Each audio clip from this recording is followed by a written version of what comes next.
পাঞ্জাবের ভ্রমণ সিরিজটি শুরু হয়েছিল লুধিয়ানা দিয়ে। পুরনো লুধিয়ানার স্বাদ নিতে চওড়া বাজার হয়ে গুরুদুয়ারা দুঃখ নিবারণ সাহিব হয়ে ঘণ্টাঘর দেখলাম।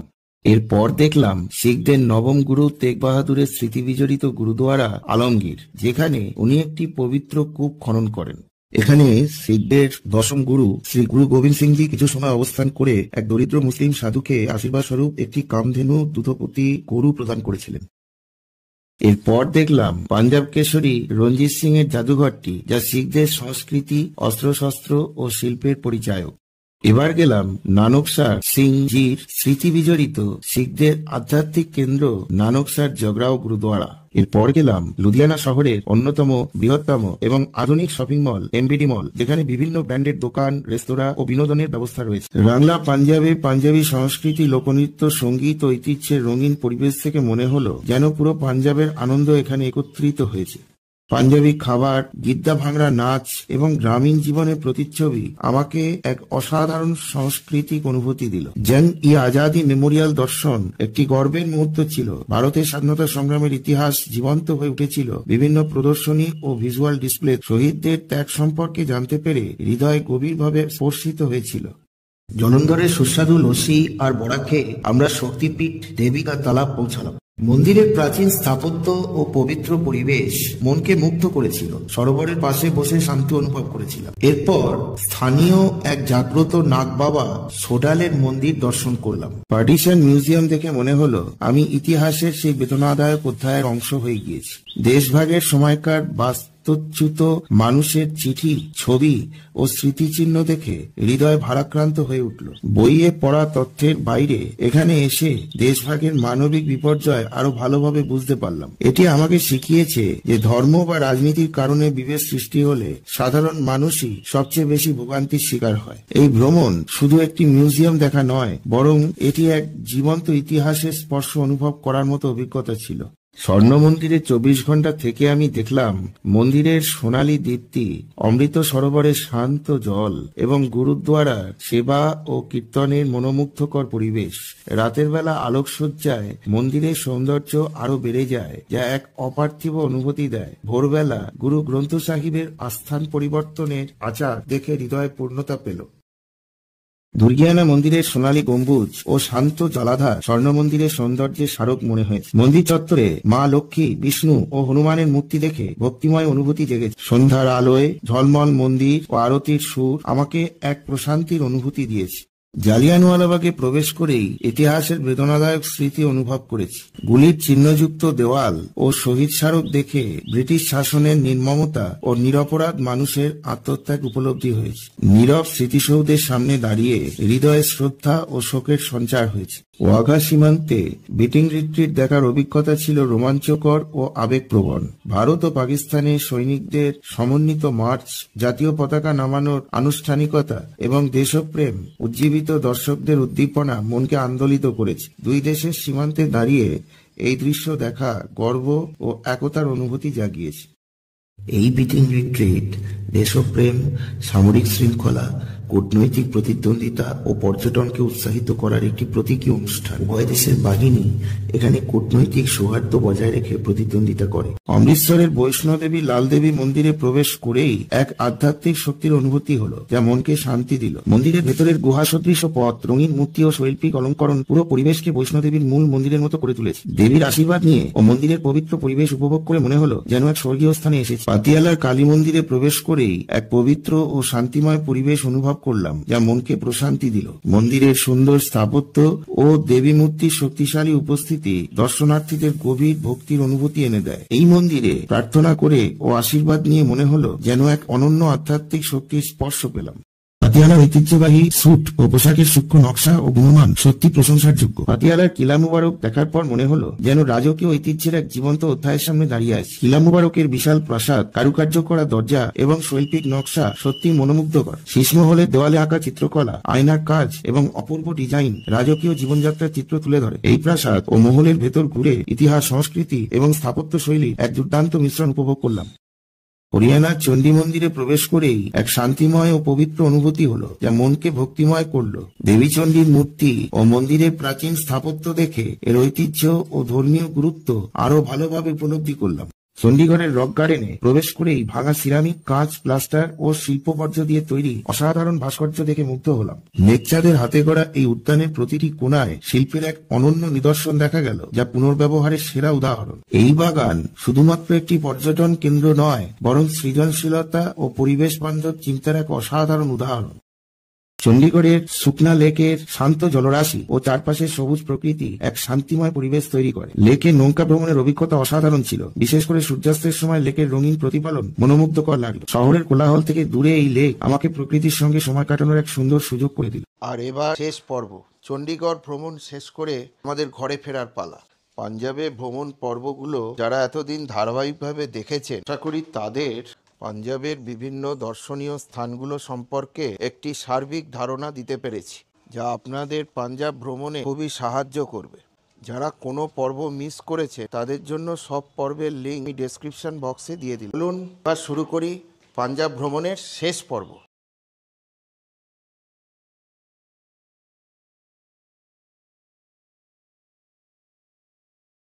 চণ্ডীগড়ের বিখ্যাত পাল ধাবাতে এখন আমরা লাঞ্চ করতে যাচ্ছি শুকনা লেক থেকে বেরিয়ে।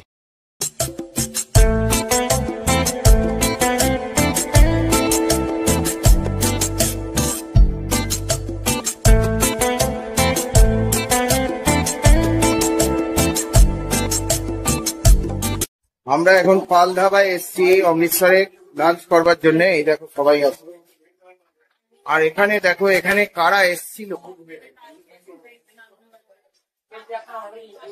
দেখে না। দেখো অরুণ ধবন, অনুপম খের, एक से बढ़कर एक সেলিব্রিটি, রাজনৈতিক নেতা নেত্রী, আশিস বিদ্যার্থ থেকে আরম্ভ করে সবাই এদিকেও অনেক আছে। তো তোমাদেরকে আমি বলতে চাচ্ছি যে চণ্ডীগড়ে এলে তোমরা অবশ্যই পাল ধাবাতে আসবে খাবার জন্য। তবে এখানে বসার জায়গা এবং নড়ানড়ির জায়গাটা খুবই কম, আমি দেখিয়ে দিচ্ছি। এখানে প্রচন্ড ভিড়। লাঞ্চ শেষে আমরা বেরিয়ে পড়লাম চণ্ডীগড়ের পরের ফেমাস ডেস্টিনেশন ইন্টারন্যাশনাল ডল মিউজিয়ামের দিকে।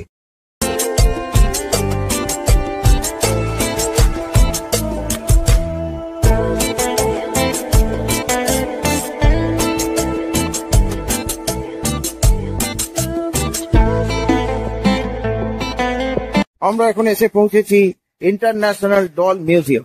চণ্ডীগড়ে অনেকেই আছে এগুলো জানে না। এখানে সারা পৃথিবীর পুতুলগুলো রাখা আছে এবং তার থেকে সারা পৃথিবীর ঐতিহ্য এখানে প্রতিফলিত হয়েছে। অবশ্যই দর্শনীয় স্থান, আমি সবাইকে এটা রেফার করব। ভিতরে ভিডিওগ্রাফি অ্যালাউড যদি না থাকে তাহলে দেখছি কিভাবে তোমাদেরকে ইনফরমেশন গুলো দেওয়া যায়।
এবার আমরা চললাম ওপেন হ্যান্ড মনুমেন্ট দেখতে।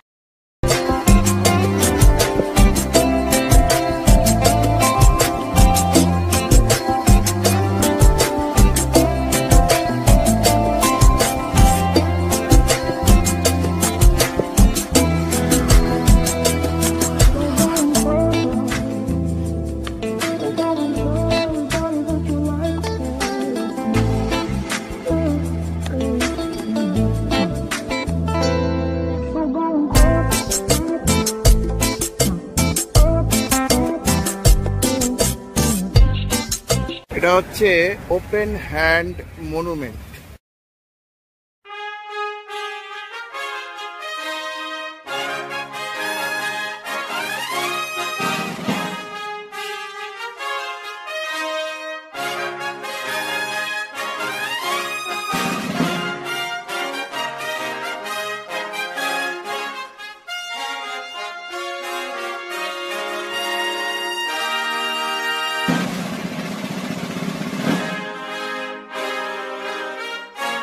এবার আমরা চললাম চণ্ডীগড়ে হোটেলের দিকে।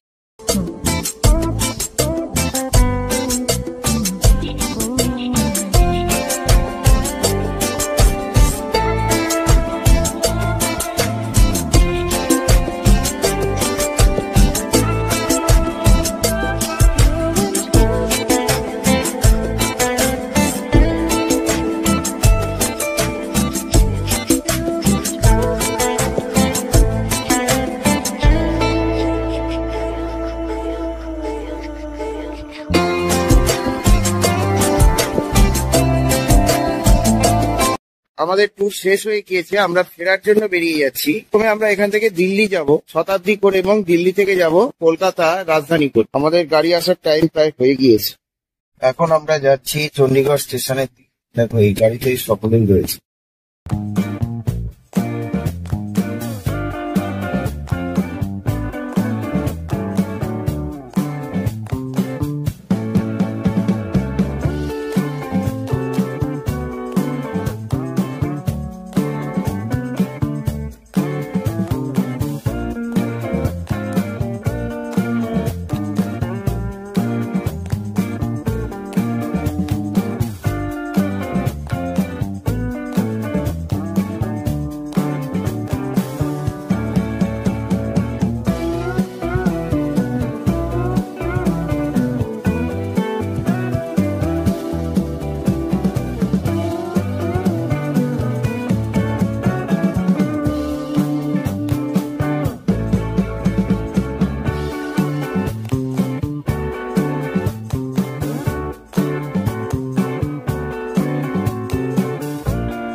এটা হলো চণ্ডীগড় স্টেশন। এবার আমরা চণ্ডীগড় স্টেশনের ভেতরে যাচ্ছি।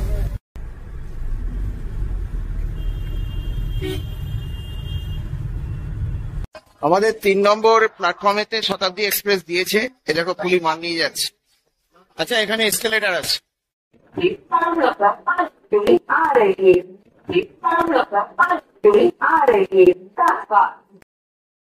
এই হচ্ছে আমাদের গাড়ি। দেখো চণ্ডীগড় থেকে দিল্লি 12046 শতাব্দী এক্সপ্রেস, কোচ নাম্বার C2। এই উঠলাম। আচ্ছা প্রথমেই ট্রেনের বাথরুমটা একটু দেখে। এখানে একটা বাথরুম আছে, এদিকেও বাথরুম আছে। এটা ইন্ডিয়ান বাথরুম, এখানে জল আছে। আর এখানে কিন্তু এখনো লিকুইড পড়ছে না। আর এটা ওয়েস্টার্ন বাথরুম, এখানে জল আছে। আর এখানে লিকুইড পড়ছে। ওয়েস্টার্ন বাথরুমটা ঠিক আছে। এখানে দেখো স্লাইডিং অপশন, এই যে। আর এদিকে 3, ওদিকে 3:2 সিটিং পজিশন। এখানে মাল রাখা দুদিকে জায়গা রয়েছে। ডেস্ক মোটামুটি বোতল রাখার জায়গা রয়েছে। চার্জার, এখানে চার্জার। আর এটা হচ্ছে রিডিং লাইট। আর এছাড়া একটা জিনিস তোমাদের দেখাই, এই যে এইটাকে খুলে দিলে এই যে প্লেটটা হয়ে যাবে। এখানে তোমরা যে কোনো খাবার খেতে পারবে। 12টা বেজে 5 মিনিটে গাড়ি ছেড়ে দিই। Bye bye Chandigarh.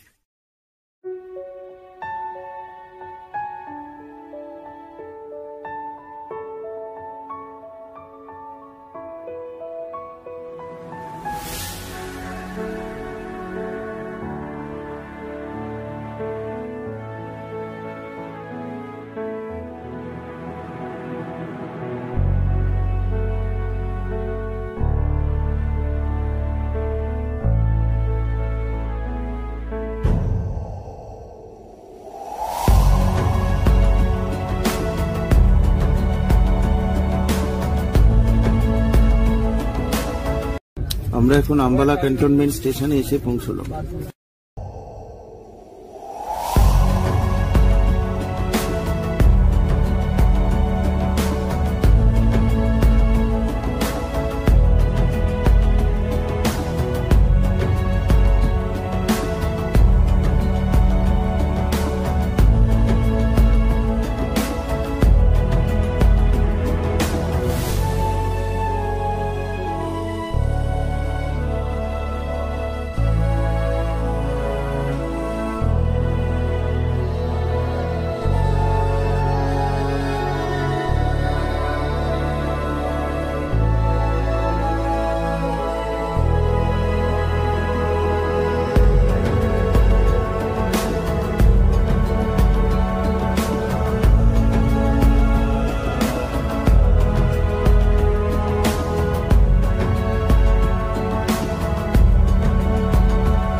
कर्नाल आ गया, कर्नाल आ गया।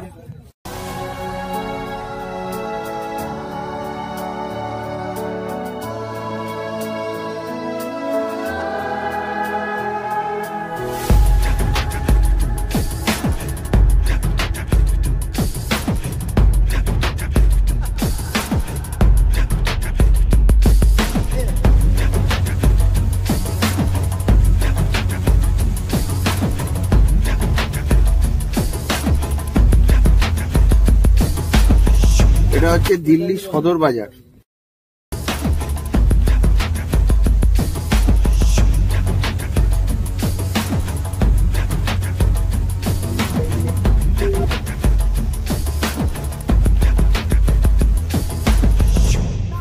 অবশেষে 5 মিনিট বিফোরে নতুন দিল্লি পৌঁছলো। বন্দে ভারত দাঁড়িয়ে রয়েছে, দেখতে পাওয়া যাচ্ছে।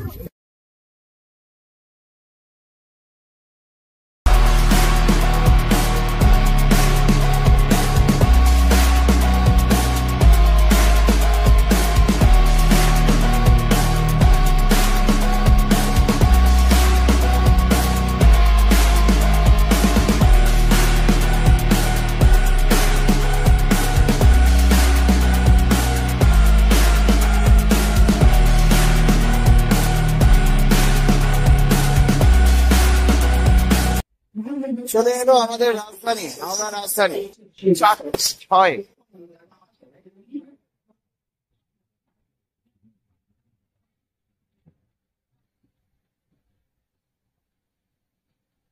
সবাই আমরা এখন রাজধানী এক্সপ্রেসে চড়ে বসেছি হাওড়ায় যাওয়ার।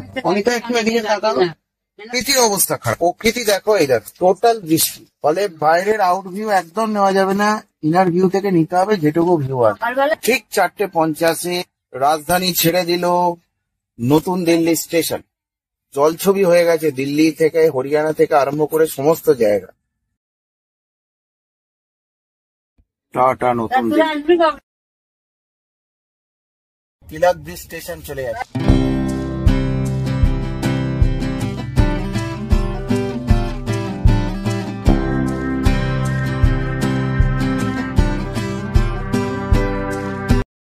সবার যাচ্ছে।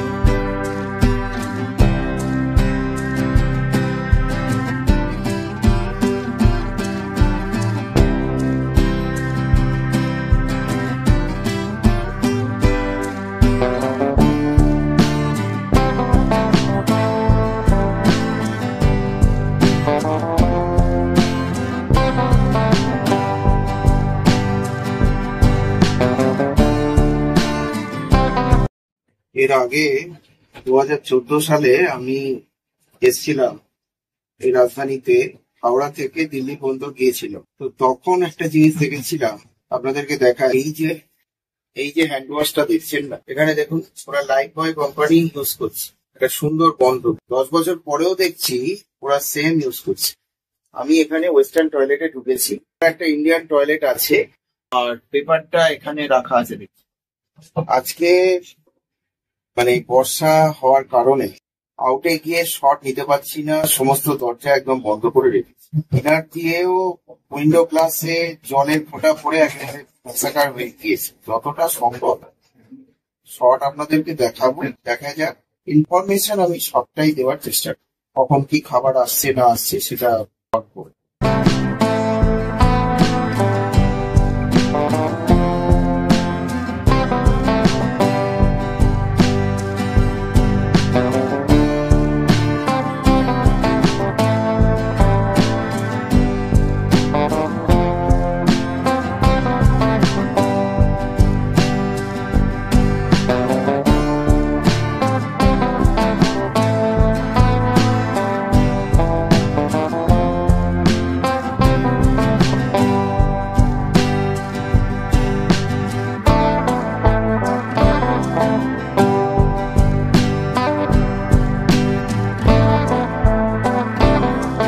দেখো বন্ধুরা কি কি দিয়েছে।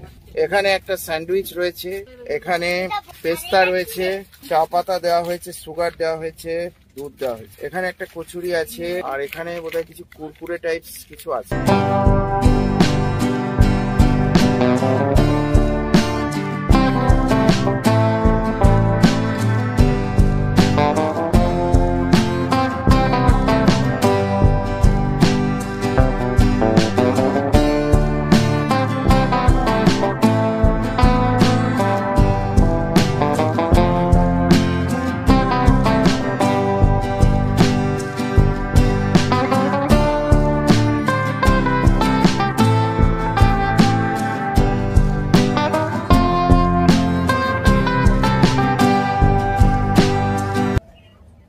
তুনলা জাং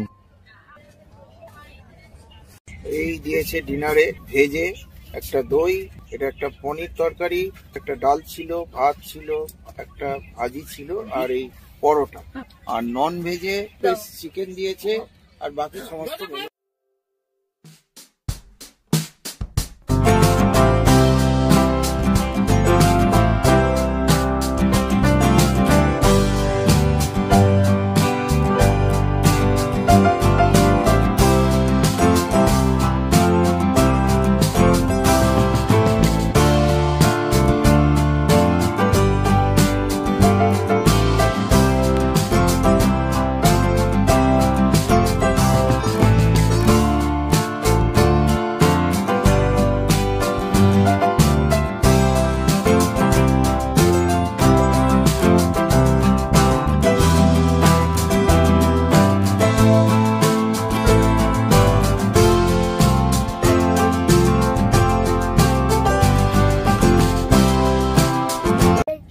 এই দেখো আমাদের জলখাবার দিয়ে গেছে, mango Frooti fresh and juicy, আর একজন এই যে বাটার মাখানো কমপ্লিট, আর সম্ভবত এইটার মধ্যে অমলেট আছে, আর এছাড়া এই হচ্ছে চায়ের সামান, আর এদিকে ট্রেন আসানসোলের পরে ছুটেই চলেছে। রানীগঞ্জ পার করছে রে, রানীগঞ্জ চলে গেল 135-এ 135-36-এ যাচ্ছে।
দেখো আমাদের মাল নিয়ে যাচ্ছে, আমরা 8 এবং 9 নম্বর প্ল্যাটফর্মের মাঝখানে আছি হাওড়া স্টেশনে। আমাদের গাড়িতে লোডিং হবে মাল। তারপরে আবার গাড়িতে কথা হবে। তাহলে আমাদের জার্নি শুরু হয়ে গেল ব্যান্ডেলের পথে, হাওড়া থেকে। এই দেখো সকলেরই আছে, এই যে সামনের বদমাইশ, ওর পেছনে ওর মা দুর্ধর্ষ বদমাইশ।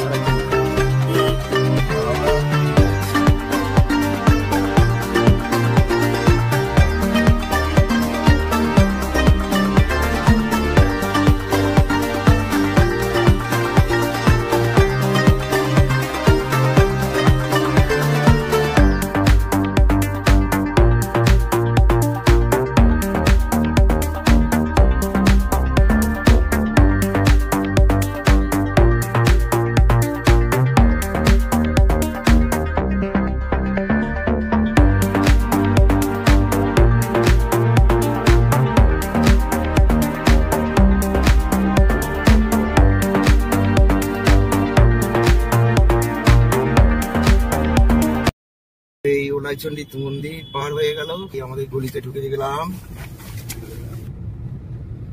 আর এই আমাদের বাড়িতে এসে গেলাম। একটা পুরো ট্যুর সমাপ্ত।